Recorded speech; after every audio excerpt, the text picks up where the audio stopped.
Hello and welcome to Largos Brothers Raid Guide. Nikare and Knut are essentially Largos assassins and both has unique skills. I kept the video as short as possible, but this guide covers all the mechanics you will see on normal mode. You can support this channel by subscribing. Thank you and good luck.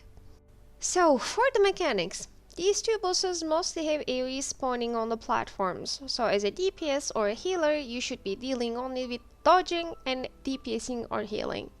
Both bosses require conde builds, so I wouldn't recommend power builds as you cannot get as much DPS with them. First boss is named Nikare, second boss is named Knut. You will be switching between platforms to kill both bosses.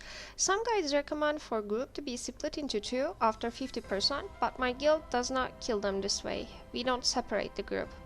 So let's go to first boss, Nikare. Nikare has a small AoE spawning under players' feet, and when it explodes it traps you into bubble which will damage you 5k per second. It can be overhealed on normal, but if your group doesn't have stun breakers of cooldown and many people gets caught in this mechanic, it becomes a problem. Secondly, a random player will be chosen every 13 seconds for tidal pools when killing Nikare. This AoE follows the player for 5 seconds and then drops to the ground. This AoE should be left on the edge of the platform to make room for other players, because it expands in time and damages players who stands on it, and also increases pulsating damage taken from the boss for that player. Since Largos platforms are small and you'll be 10 people on them, this mechanic becomes important. And one last thing about tidal pools, when this boss phases you will be flying from one platform to another, so try not to put this AoE to the way people will jump off. We will come back to Nikare, but let's continue with Knut until it phases. 3 vortexes will roam around Knut's platform. Players get caught in them will take continuous damage and get a debuff stacking on them. As you can see, you can actually stack on the boss and rotate around it as a DPS while vortexes are around. As a Tempest Tank, I overhealed them not to move the boss, but maybe you can rotate with your tank too. If you get caught in these vortexes a lot, the stacking debuff might make your pulsating damage received impossible to overheal, so be careful. Second mechanic is that he teleports to the furthest player and does an AoE attack. With that AoE attack, he steals boons from players who got caught in that AoE, so you need boon strip for Kenut. Another mechanic is called C-Valve. C-Valve is a channeled attack that knocks players down.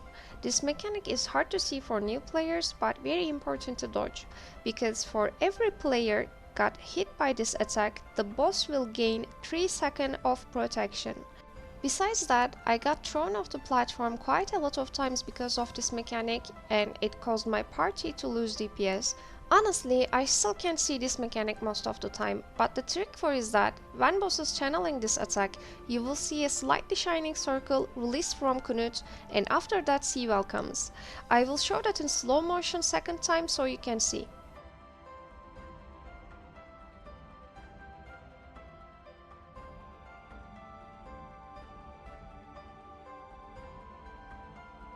Knut has one last attack.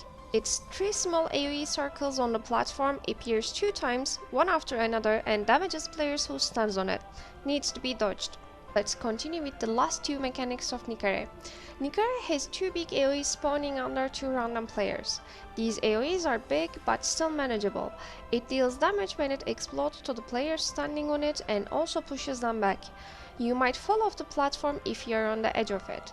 For Largos bosses, if you fall to the pool under it, you don't take damage or die, but you will lose time until you get back to the boss, and these Largos are kind of damage check. Nikare has another phase when it disappears and starts running from one side of the platform to the furthest player 3 times. This can be managed by the furthest player by kiting the boss. For our guild, we tank the boss in the middle of the platform and we keep it turned only one way, so people will know where will boss face and they won't stand in front of it, because Largos doesn't have an indication mark for the tank like some other bosses do. Now, when bosses are 50% HP, there's 2 ways to kill it. Some groups have 2 tank and 2 healers and split the group to 2, and one group goes to Knut, one to Nikare. We do it with 1 tank, by prioritizing one Largos boss to another. It is pretty doable.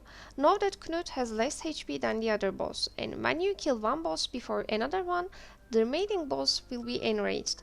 If your group is splitting between the bosses, do not forget to support the other group if they lose members. You can use fountains to go from one platform to another.